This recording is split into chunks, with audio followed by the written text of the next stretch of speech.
नमस्कार जय जगन्नाथ शुभ सकाळ आसंतु नजर पकाइबा आज केतेगुड़िए गुरुत्वपूर्ण खबर उपरे। एसआई परीक्षा केलेंकारी।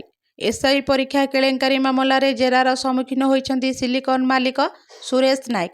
कटक क्राइमब्रांच मुख्यालय नायक को जेरा करा जायछि। अन्य पक्षरे शंकर पृष्टि मुना महांती फेरार हो जाइथिबा नै सूचना देछि क्राइमब्रांच। उभयंकर मोबाइल स्विच अफ थिबा सूचना मिलिछि। परवर्ती खबर यूपीआई उद्देश्यों बड़ खबर। इंटरनेट एवं प्रजुक्ति विद्यार सहज प्रवेश लोकों जीवन को सहज कर किंतु ऑनलाइन ठकई मामला वृद्धि पाउछि। भारतीय प्रतिभूति एवं विनिमय बोर्ड एसईबीआई ऑनलाइन ठकई रोकने एक बड़ पदक्षेप नहीं। निवेशक माने म्यूचुअल फंड एवं स्टॉक बजार निवेश करने यूपीआई व्यवहार करती। एहाको ध्यान में रखी भारतीय प्रतिभूति एवं विनिमय बोर्ड एसईबीआई ऑनलाइन ठकई रोकने अनेक गुरुत्वपूर्ण पदक्षेप नहीं। यह निवेशक मानू सेमानकर पांठी एसईबीआई सहित पंजीकृत अधिकार प्राप्त दलाल एवं संस्थागुड़ी को स्थानांतर करिबारे साहाय्य करिबो। परवर्ती खबर दशहरारे ओडिया सिनेमा उपरे अन्याय हस्तक्षेप पर मुख्यमंत्री को निवेदन कले अनुभव। ओडिशा रे पवित्र दशहरा उत्सव अवसर में राज्यर चलचित्र शिल्प एवं दुखद और अन्यायपूर्ण परिस्थितिर सम्मुखीन होइतिबा कुहा जायछि। ओडिया सिनेमा जहाँ राज्यर कला संस्कृति और परिचयर एक अविच्छेद अंग ताहा एही पवित्र दिवस रे अवहेलार शिकार होइतिबा स्टार अभिनेता अनुभव महांती कहिसंति। राज्यर थिएटर गुड़िकर हाउसफुल चली ओडिया चलचित्र गुड़ी हटाई अन्य आंचलिक एवं हिंदी चलचित्र गुड़ी स्थान दि जाइछि जहाँ ओडिशार निजस्व कला संस्कृति एवं जनसाधारण प्रति एक गुरुतर अन्याय से कहिसंति। परवर्ती खबर अमेरिकार सबुठारु बड़ शत्रु विरोध में युद्ध घोषणा कले ट्रंप। अमेरिकार राष्ट्रपति डोनाल्ड ट्रंप निशा द्रव्य को देशर सबुठारु बड़ शत्रु बोली विवेचना करांती। से एबे सेमानक विरोध में लड़ाकू जाउछन्ते। अमेरिकार राष्ट्रपति डोनाल्ड ट्रंप ड्रग कार्टेल विरोध में युद्ध घोषणा करिसेंते। गुरुवार एसोसिएटेड प्रेस द्वारा प्राप्त एक गोपनीय मेमो अनुଯାयी ट्रंप एही कार्टेल गुड़ी को अवैध योद्धा बोली कहिथिले एवं कहिथिले जे अमेरिका एबे सेमानक सहित सशस्त्र संघर्ष में लिप्त अछि। परवर्ती खबर एनआईईएलआईटी डिजिटल विश्वविद्यालय उद्घाटन कले केंद्र मंत्री अश्विनी वैष्णव। केंद्र इलेक्ट्रोनिक्स और आईटी मंत्री अश्विनी वैष्णव गुरुवार एनआईईएलआईटी डिजिटल विश्वविद्यालय एनडीयू प्लाटफर्म उद्घाटन करिसेंति। एही प्लाटफर्म युवपीढ़ी को एआई साइबर सुरक्षा डाटा साइंस सेमिकंडक्टर आदि उन्नत प्रजुक्ति क्षेत्र में उच्चमानर शिक्षा और दक्षता प्रदान करिवो।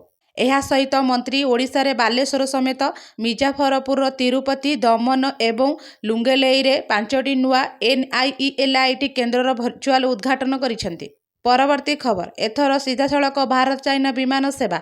भारत एवं चाइना चलित मास शेष सुधा अक्टोबर 2025 सीधासलख विमान सेवा पुनः आरंभ करने को राजी होइछन्ति। भारत एवं चाइनार बेसामरिक विमान चलाचल कर्तृपक्ष एही वर्ष आरंभर दुई देश मध्य सीधासलख विमान सेवा पुनः आरंभ करने एवं एक संशोधित विमान सेवा चुक्तिनामा उपरे आलोचना करि आसुछन्ति। परवर्ती खबर हठात कहीं है बातिल। प्रधानमंत्री नरेंद्र मोदी तांकर दशहरा उत्सव को स्थगित रखिछन्ति। से दिल्ली रे इंद्रप्रस्थ एक्सटेंशन रामलीला जोगदेवार कार्यक्रम थिला किंतु प्रबल वर्षा जो तांकर कार्यक्रम बातिल होईगला। स्वराष्ट्र मंत्री अमित शाह पीतामपुर रे केशव रामलीला को योजनाबद्ध ग्रस्त वर्षा जो बातिल होइथिला। परवर्ती खबर भारत और वेस्टइंडीज प्रथम टेस्ट रे खाली पड़ा नरेंद्र मोदी स्टाडियम। भारत और वेस्टइंडीज मध्य प्रथम टेस्ट अहमदाबाद रे नरेंद्र मोदी स्टाडियम रे खेला जाउछे। एही ग्राउंड आधुनिक सुविधार सज्जित जेउठी एकाथरके 100 रु अधिक लोक बसी पारिबे। तथापि गुरुवार भारत और वेस्टइंडीज मध्य प्रथम टेस्ट आरंभ होगा समय प्राय संपूर्ण ग्राउंड खाली रही। परवर्ती खबर हाईकोर्टों कड़ा वार्ता। गुजरात हाईकोर्ट एक कड़ा मत रखिछन्ति जे जड़े विचारपति विरोध में गोटे विपरीत मंतव्य किबा तांको साधुता उपरे प्रश्न उठाइबा बाध्यतामूलक अवसर पर यथेष्ट। कोर्ट स्पष्ट करिछन्ति जड़े विचारपति पाखरे संपूर्ण सचोटता एवं उच्च नैतिक मूल्यबोध रहिबा आवश्यक कारण से साधारण विश्वासर पदवी रे अछन्ति। परवर्ती खबर आदानी ग्रुप उपरे कोटी कोटी टंकार जरिमाना लगाइला इनकम टैक्स। आयकर विभाग आदानी ग्रुप को एक बड़ झटका देछि। विभाग ग्रुपर सीमेंट कंपनी उपरे 23 कोटी टंकार अधिक जरिमाना लगाइछि। प्रकृत में विभाग 2टी पृथक जरिमाना लगाइछि। गोटे 14 कोटी टंकार अधिक एवं अन्यटी प्राय 9 कोटी टंका। एही जरिमाना आदानी सीमेंटर यूनिट एसीसी उपरे लागू करा जाइछि।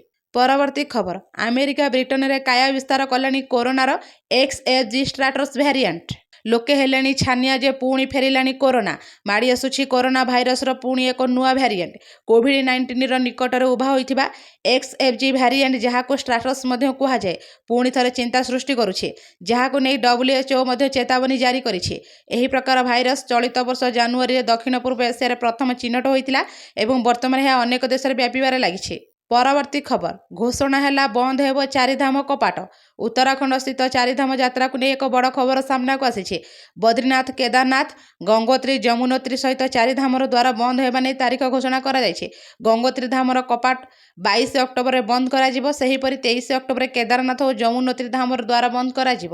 ପରବର୍ତ୍ତୀ ଖବର, ମାଡ଼ି ଆସୁଛି ବାତ୍ୟା, 24 ଘଣ୍ଟାରେ ଲ୍ୟାଣ୍ଡଫଲ୍। ମାଡ଼ି ଆସୁଛି ବଡ଼ ବାତ୍ୟା, ଆସନ୍ତା 12 ଘଣ୍ଟାରେ ବାତ୍ୟା ସମ୍ଭାବନା। ଆରବ ସାଗରରେ ଆଗାମୀ 12 ଘଣ୍ଟାରେ ବଡ଼ ବାତ୍ୟାର ସମ୍ଭାବନା ରହିଛି। ଚଳିତ ବାତ୍ୟା ଋତୁରେ ଏହା ପ୍ରଥମ ବାତ୍ୟା। 24 ଘଣ୍ଟାରେ ବାତ୍ୟା ଅଧିକ ଘନୀଭୂତ ହୋଇ ଭୀଷଣ ବାତ୍ୟାର ରୂପ ନେବ। ତେବେ ଓଡ଼ିଶା ଉପରେ ବାତ୍ୟାର କୌଣସି ପ୍ରଭାବ ରହିବ ନାହିଁ ବୋଲି କୁହାଯାଉଛି। ପରବର୍ତ୍ତୀ ଖବର, ୟୁଟ୍ୟୁବ ଏବଂ ଗୁଗୁଲ ବିରୋଧରେ ହାଇକୋର୍ଟରେ ପହଞ୍ଚିଲେ ଅଭିଷେକ ଏବଂ ଐଶ୍ୱର୍ଯ୍ୟା। ଚଳଚ୍ଚିତ୍ର ଅଭିନେତା ଅଭିଷେକ ବଚ୍ଚନ ଏବଂ ତାଙ୍କ ପତ୍ନୀ ଅଭିନେତ୍ରୀ ଐଶ୍ୱର୍ଯ୍ୟା ରାୟ ବଚ୍ଚନ ୟୁଟ୍ୟୁବ ଏବଂ ଏହାର ମୂଳ କମ୍ପାନୀ ଗୁଗଲ ବିରୋଧରେ ଦିଲ୍ଲୀ ହାଇକୋର୍ଟରେ ଏକ ଆବେଦନ ଦାଖଲ କରିଛନ୍ତି। ସେମାନଙ୍କର ପୃଥକ ପୃଥକ ଆବେଦନରେ ସେମାନେ ଦାବି କରିଛନ୍ତି ଯେ କମ୍ପାନୀ ସେମାନଙ୍କୁ 4 କୋଟି କ୍ଷତିପୂରଣ ପ୍ରଦାନ କରନ୍ତୁ। ଆବେଦନଗୁଡ଼ିକରେ ଏହା ମଧ୍ୟ ଦାବି କରାଯାଇଛି ଯେ ୟୁଟ୍ୟୁବ ଦ୍ୱାରା ହୋଷ୍ଟ ଏବଂ ମନିଟାଇଜେସନ କରାଯାଇଥିବା ଯେକୌଣସି ବିଷୟବସ୍ତୁ ଯାହା ସେମାନଙ୍କୁ ଭୁଲ ଭାବରେ ଉପସ୍ଥାପନ କରେ, ସେମାନଙ୍କ ସ୍ୱରର ଅପବ୍ୟବହାର କରେ କିମ୍ବା AI ଡିପ୍ ଫେକ୍ ଭିଡ଼ିଓ ସୃଷ୍ଟି କରେ, ତାହାକୁ ନିଷିଦ୍ଧ କରାଯାଉ। ପରବର୍ତ୍ତୀ ଖବର, ଦିଲ୍ଲୀ ଗସ୍ତରେ ଯିବେ ମୁଖ୍ୟମନ୍ତ୍ରୀ। ଦିଲ୍ଲୀ ଗସ୍ତରେ ଯିବେ ମୁଖ୍ୟମନ୍ତ୍ରୀ ମୋହନ ଚରଣ ମାଝୀ। ଦିଲ୍ଲୀରେ ଅନେକ ଗୁରୁତ୍ୱପୂର୍ଣ୍ଣ କାର୍ଯ୍ୟକ୍ରମରେ ମୁଖ୍ୟମନ୍ତ୍ରୀ ସାମିଲ ହେବେ। ଏପଟେ ଦିନେ 2 ଦିନ ଭିତରେ ପୁଣି ଦିଲ୍ଲୀ ଗସ୍ତରେ ଯିବେ ବିଜେପି ରାଜ୍ୟ ସଭାପତି ମନମୋହନ ସାମଲ। ଦିନେ କିମ୍ବା 2 ଦିନ ଭିତରେ ଦିଲ୍ଲୀ ଯାଇପାରନ୍ତି ବିଜେପି ରାଜ୍ୟ ସଭାପତି। ପରବର୍ତ୍ତୀ ଖବର, ଆସିଲା RBIର ନୂଆ ନିୟମ। ଯଦି ଆପଣ କେବେ ବ୍ୟାଙ୍କରେ ଚେକ୍ ଡିପୋଜିଟ୍ କରିଛନ୍ତି, ତେବେ ଜାଣିଥିବେ ଯେ ଏହାକୁ କ୍ଲିୟର ହେବାକୁ ଏବଂ ଆକାଉଣ୍ଟକୁ ଟଙ୍କା ଆସିବାକୁ 2 ଦିନ ସମୟ ଲାଗେ। ବେଳେବେଳେ ଚେକ୍ କ୍ଲିୟର ହେବାକୁ ମଧ୍ୟ ବାରମ୍ବାର ବ୍ୟାଙ୍କ ଦୌଡ଼ିବାକୁ ପଡ଼େ। କିନ୍ତୁ ବର୍ତ୍ତମାନ ଏହି ଅସୁବିଧା ଦୂର ହେବାକୁ ଯାଉଛି। ରିଜର୍ଭ ବ୍ୟାଙ୍କ ଅଫ୍ ଇଣ୍ଡିଆ ଘୋଷଣା କରିଛି ଯେ ଅକ୍ଟୋବର 4, 2025ରୁ ଏକ ନୂଆ ଚେକ୍ କ୍ଲିୟରାନ୍ସ ସିଷ୍ଟମ ଲାଗୁ ହେବ।